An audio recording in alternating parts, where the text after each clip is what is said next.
right now on SAU Weekly. We had an opportunity this year to take it offline. What's next for Davis Hall? It's a building we may come back to. This longtime residence hall sits vacant. What could be in store for it in the campus master plan? And happy homecoming! It's like Welcome Week Part 2, right? We preview another busy homecoming weekend. Your latest news and sports from St. Ambrose University starts right now.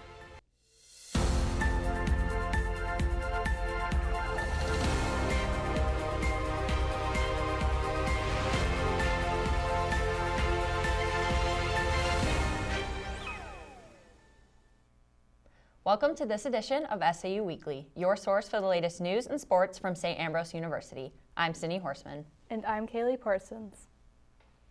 For over 100 years, Davis Hall housed SAU residents, but for the first time in a long time, that's changed. Any resident that was signed up to live in Davis Hall for the 2024-25 school year was assigned a different living housing assignment. Now the question is, what are the future plans of Davis Hall? Overall, SAU's master plan has a few different options to choose from. The decision will come down to what will fit the needs of the SAU campus moving forward. We had an opportunity this year to take it offline and to house students in residence halls and other spaces where we house students. And the building's still being used. It's being used for storage, for office space, athletics, and it's a building we may come back to. We have a master plan that we've just met with the city about. One of the options in the master plan includes taking Davis down completely and either having that be green space for students on campus, and staff, faculty, or possibly to put up another academic building. So it's a building that's in play right now. Plans for Davis Hall are undetermined, but there are a few options that are being looked at for the future. After 17 years as SAU's Chief Financial Officer, Mike Poster has resigned from his position at the university. Under his tenure as CFO, Poster oversaw the strategic financial planning of the university, helping to acquire and develop the St. Vincent's Athletic Complex and other numerous campus projects. Poster, a 1988 alum of SAU, has been named the new CFO of Russell Construction here in the Quad Cities. And after 40 years of service to SAU, Physical Plant Director Jim Hannon has announced his retirement. After graduating from SAU in 1984, Hannon oversaw the completion of countless campus projects, including the construction of the Rogalski Center, the addition of the Wellness and Recreation Center, and renovations of McMullen Hall and Higgins Hall, just to name a few. A retirement party will be held in the Beehive on October 25th from 3 p.m. to 6 p.m.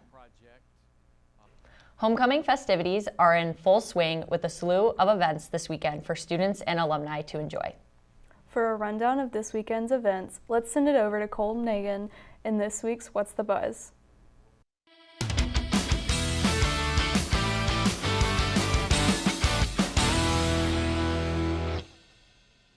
Thanks, guys. I'm joined now by SAU's Assistant Vice President, Jason Richter. Thanks for being here, Jason. Hey, no problem. Appreciate it. We have a lot to look forward to this homecoming weekend. Everyone's favorite events are back, of course, but what do you look forward to every year? Oh, every year it's I like our Campus Activities Board does a great job of planning events throughout the entire week.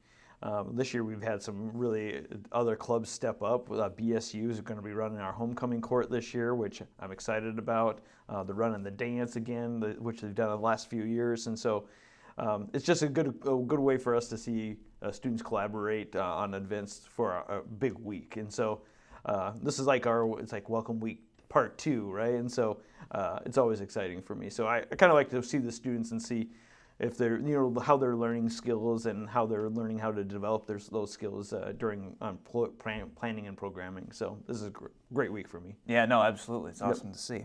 What is new this year to our homecoming week? The biggest thing that's new this year is that there's a new facility out in Bettendorf called the Iron T Golf Range. And so we were able to get a couple hours at the entire first floor. And so we thought, well, let's just see how many students will sign up for that. We've got 80 students going tonight to the IRT, so I'm really excited to see how that works and if that's going to be a request to keep doing over and over. And so anytime you can use a new event in the Quad Cities, we got to try it. And so I was so glad that the Campus Activities Board just jumped on it and they were able to make it work. And so that's a big one that I'm really excited.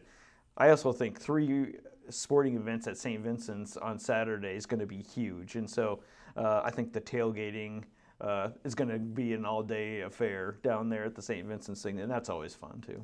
Yeah, absolutely. As you just mentioned, 3 sporting events now at St. Vincent. You got the football game at noon. You got men's and women's soccer. Talk a little bit more about having all of those events at one location on a homecoming week. Yeah, no, it's great for parents and for alums because sometimes they're coming back to see their old teams.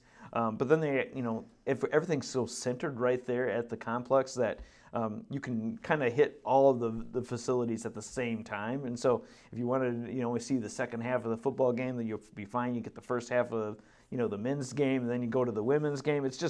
It'll be an opportunity for them to kind of be able to see the new facilities for a lot of alums. They haven't been back for 10 years. I talked to an alum on the phone yesterday. He said, "What time do I got to be there for tailgating?" I'm like, be there early because it's going to be packed. And so I think there's a lot of excitement. A lot of students going to hang out there all day. Yeah.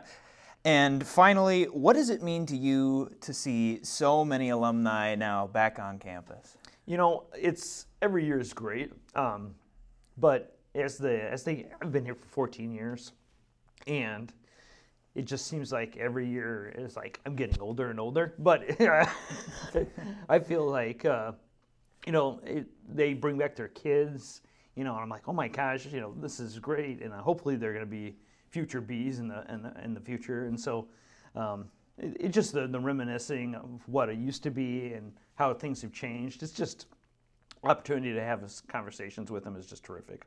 Yeah, absolutely. Well, thank you again for being here, Jason. So let's look ahead to some of the events. Saturday morning, we'll get off to a fast start with the Bumble Rumble Kids Race at the Wellness and Recreation Center, along with the Bee Union in the Rogalski Center lawn.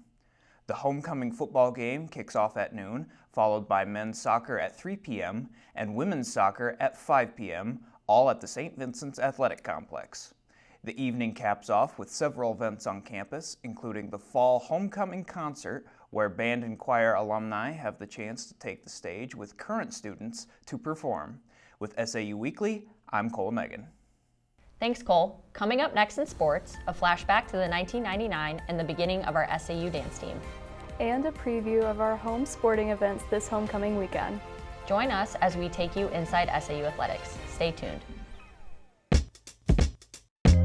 Capture a piece of the past with Trash Can Annie, where vintage meets vibrant in every stitch. Browse our carefully curated collection of clothing and accessories ranging from the late 1800s to current styles. Dress to impress with Laura's unique style and wardrobe consultations. Find a style and make it yours with Trash Can Annie, your destination for timeless fashion. Visit Ragged Records, one of the largest record stores in the Midwest. Browse more than 30,000 new and used records, from timeless classics to new releases, and rare finds in every aisle. New to collecting vinyl? Check out our large selection of stereo equipment to spruce up your listening experience. Find your groove at Ragged Records, located along Motor Row in Davenport, and in Rock Island next to Roz Talks. Whether you're a competitive runner, looking to stay fit, or just looking for comfort and support, Running Wild has you covered. Locally owned for more than 3 decades, Running Wild is the Quad City's trusted source for athletic wear and accessories. No matter your experience level, we'll help you find the right fit with all the top brands for running and walking and the latest in running apparel. Open 7 days a week, just up Brady Street. Don't walk, run to Running Wild, your run specialty store.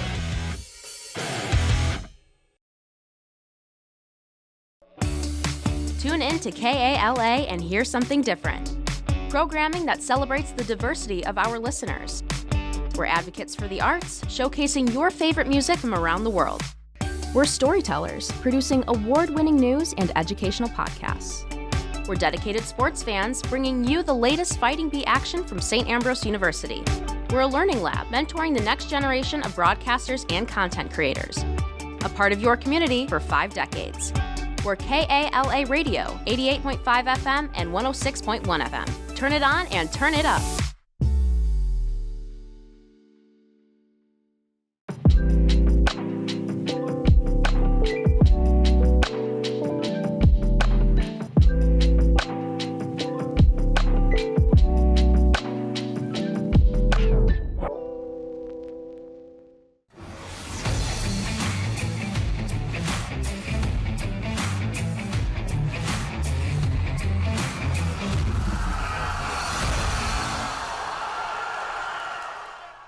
It was 25 years ago that our national champion dance team was born thanks to the efforts of former athletic director Ray Shovlin and the team's first dance director Deanna Richardson.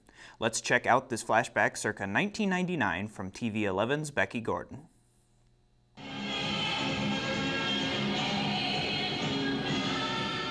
This isn't a scene from the movie Flashdance. Instead, it's proof that the SAU Athletic Department has taken some new steps this year by adding a dance team to its program. Dancers will be studying different styles of dance and showing off their fancy footwork during performances at home football and basketball games. They will also be competing against other college dance teams in December. I'm excited to be doing this, and I'm so proud of these dancers. You know, they've just worked very, very hard. I have 3 instructors that work with me. They work really, really hard. It's just a fun, exciting time to start this whole new program.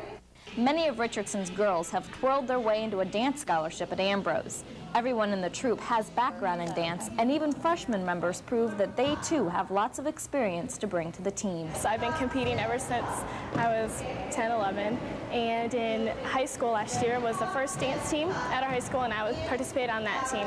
The dance troupe has been working hard since before school started, and they are looking forward to making their hard work come to life at the homecoming game in October. Now, 25 years and 4 national championship wins later, you can catch our SAU dance team perform at halftime of Saturday's homecoming football game. The Bees will take on the Wildcats of Culver Stockton. The Wildcats are currently 0-6 on the season. Kickoff is set for noon on Saturday at Jack and Pat Bush Stadium, and be sure to grab your spots early for the pregame tailgate. Following the football game, the SAU men's soccer team takes on Trinity Christian. The Bees are looking to get their first win of the season against the 10-4 conference opponent. The game starts at 3 p.m. across the bridge from Jack and Pat Bush Stadium at St. Vincent's Athletic Complex. After the men's game, the women's soccer team also takes on Trinity Christian to close out the homecoming triple-header of SAU sports. The Bees enter the game with 6 wins, 5 losses, and 2 draws, while the Trolls enter the game with 6 wins, 2 losses, and 6 draws.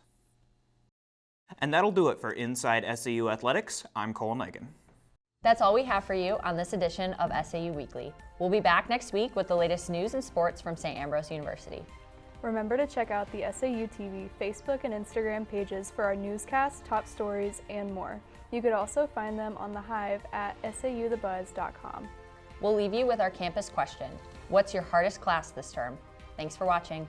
Hello, my hardest class is biology, and it's because I'm a newly social work major, and this is a gen ed, and social work has nothing to do with biology. My hardest class is ethics, because I'm just not made for ethics. And it's kind of hard to put all the effort in when I know I'm not going to use this, but it is a good, rewarding class because I'm learning stuff that I'm never going to use, but I can pass on this information to people who are also never going to use it. My hardest class is law and sorts, just because there's a lot of vague terms and big words. That's it. My hardest class is systems analysis and design, mainly because just difficult concepts to really tackle and not too good at that stuff. All right, so my hardest class is definitely choir. Great class, love it, love the teacher. But going there at their lunch, it is so hard to stay awake. My hardest class is probably chemistry because it makes no sense. My hardest class is probably history because right now I'm failing because the test was really hard. I would probably say my marketing class just because it was an 8-week class, so I had double the work in a shorter period of time. But because I'm so studious and smart and better than everyone else, it was easy for me.